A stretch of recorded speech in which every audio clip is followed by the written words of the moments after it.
cotton bud nyaris buat wanita ini meninggal. Membersihkan telinga dengan cotton bud sudah menjadi hal biasa bagi banyak orang. Siapa yang sangka ternyata kebiasaan ini justru bisa membahayakan nyawa. Seorang wanita asal Australia beruntung karena bisa terhindar dari infeksi otak yang bisa berakibat kematian. Semua itu dikarenakan korek kuping. Jasmine Small menceritakan kisahnya pada media Australia That's Life tentang bagaimana ia selalu menggunakan cotton bud untuk membersihkan telinganya setiap malam selama bertahun-tahun. Selama beberapa tahun belakangan, ia menderita gangguan pendengaran dan kerap mendengar suara bising di telinga kirinya. Suatu malam saat ia membersihkan telinganya dengan cotton bud, ia merasakan sakit saat korek kuping tersebut terdorong ke dalam. Gangguan pendengarannya memburuk sampai-sampai ia kesulitan mendengar suara kedua putranya. Ia harus mendekat dan menjulurkan telinganya ke arah anaknya untuk mendengar lebih jelas. Akhirnya ia pergi ke dokter dan diberi antibiotik untuk infeksi telinga. Namun kondisinya tidak kunjung membaik.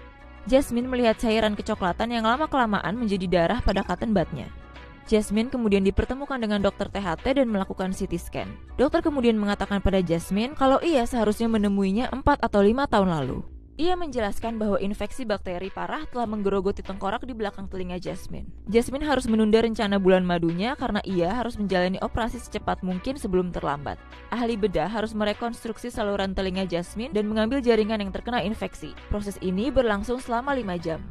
Rupanya serat-serat dari cotton bud berhasil masuk ke telinga Jasmine dan membuatnya terinfeksi. Jika tidak ditangani secepatnya, ia bisa kehilangan nyawanya.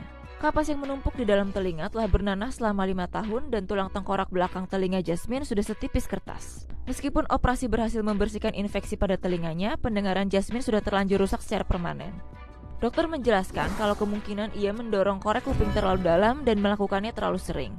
Saat ini, setelah hampir setahun sejak operasinya, Jasmine masih berjuang untuk mendengar. Ia sekarang mencoba memperingatkan semua orang tentang bahaya penyalahgunaan kapas. Telinga adalah bagian tubuh yang sangat sensitif dan perlu dirawat dengan hati-hati.